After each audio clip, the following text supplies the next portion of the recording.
Hi dears, it's me MS solutions. ഇനി എന്തിന് വേറെ സൊല്യൂഷൻസ്. എൻ്റെ പ്രിയപ്പെട്ട +2 റിസൾട്ട് കാത്തിരിക്കുന്ന വിദ്യാർത്ഥികളെ, മെയ് 21-ാം തീയതിയിൽ നിന്ന് മെയ് 22-ാം തീയതി ഉച്ചയ്ക്ക് ശേഷം 3 മണിക്ക് നിങ്ങളുടെ റിസൾട്ട് പ്രഖ്യാപിക്കുമെന്നുള്ള വാർത്ത ഇന്നലെ നിങ്ങൾ അറിഞ്ഞിട്ടുണ്ടായേക്കും. എങ്കിലും വിജയശതമാനം കുറഞ്ഞേക്കുമെന്നുള്ള രീതിയിലുള്ള ഒരു വാർത്തയൊക്കെ സ്കൂൾ വാർത്താ ചാനലിലും അതോടൊപ്പം തന്നെ HSC റിപ്പോർട്ടിലൊക്കെ കണ്ടിട്ടുണ്ടായിരുന്നു. തീർച്ചയായിട്ടും അത് ഉറപ്പിക്കാൻ പറ്റില്ല, നമുക്ക് കാത്തിരിക്കാം. പക്ഷേ എങ്കിലും വിജയശതമാനം കമ്പയർ ചെയ്യുന്നത് ആരുമായിട്ടാണ്? കഴിഞ്ഞ വർഷത്തെ റിസൾട്ടുമായിട്ടാണല്ലോ. സോ കഴിഞ്ഞ വർഷത്തെ റിസൾട്ടാണ് ഞാനിവിടെ സ്ക്രീനിൽ കാണിച്ചിരിക്കുന്നത്. കഴിഞ്ഞ വർഷം 78.69% പേരാണ് സ്റ്റേറ്റിൽ വിജയിച്ചിരിക്കുന്നത്. കഴിഞ്ഞ വർഷത്തേക്കാൾ, അതായത് 2023-നേക്കാൾ 4.26% കുറവാണ്. കഴിഞ്ഞ വർഷം വിജയശതമാനം കുറവായിരുന്നു. ഈ വർഷവും വിജയശതമാനം കുറയുമെന്നുള്ള റിപ്പോർട്ടുകൾ അൺഒഫീഷ്യലി ഒക്കെ എന്ത് ചെയ്യുന്നുണ്ട്, പല നവമാധ്യമ ഓൺലൈൻ ചാനലുകളും റിപ്പോർട്ട് ചെയ്യുന്നുണ്ട്. ഓക്കെ, ഇനി സയൻസിൽ 84.84%, കൊമേഴ്സിൽ 76.11%, ഹ്യൂമാനിറ്റീസിൽ 67.04%മാണ് വിജയശതമാനം ഉണ്ടായിരുന്നത്. എന്താ ഈ വിജയശതമാനം എന്നതുകൊണ്ട് ഉദ്ദേശിക്കുന്ന വല്ല പിടുത്തമുണ്ടോ? സയൻസിൽ 16% കുട്ടികൾ തോറ്റു. ഒരു വിഷയത്തിൽ തോറ്റാലും തോറ്റു എന്നാട്ടോ പറയാം. ഓക്കെ, സോ കൊമേഴ്സിൽ എന്ത് ചെയ്തിട്ടുണ്ട്? 33% കുട്ടികൾ 33% കുട്ടികൾ എന്ത് ചെയ്തിട്ടുണ്ട്?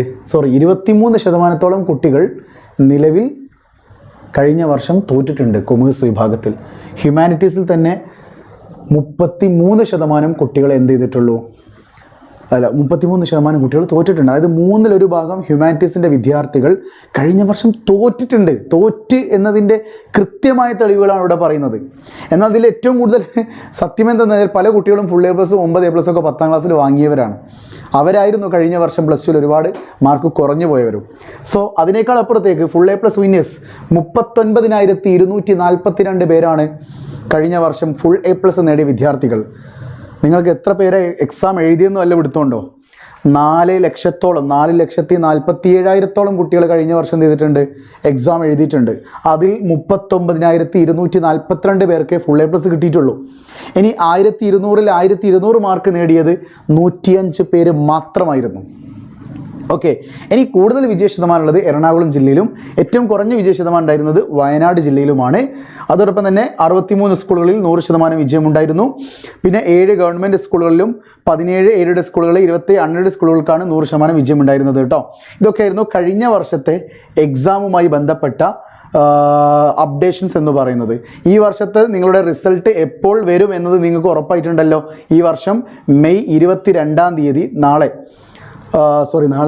മെയ് 22-ാം തീയതി 3 മണിക്കാണ് റിസൾട്ട് പബ്ലിഷ് ചെയ്യുന്നത്.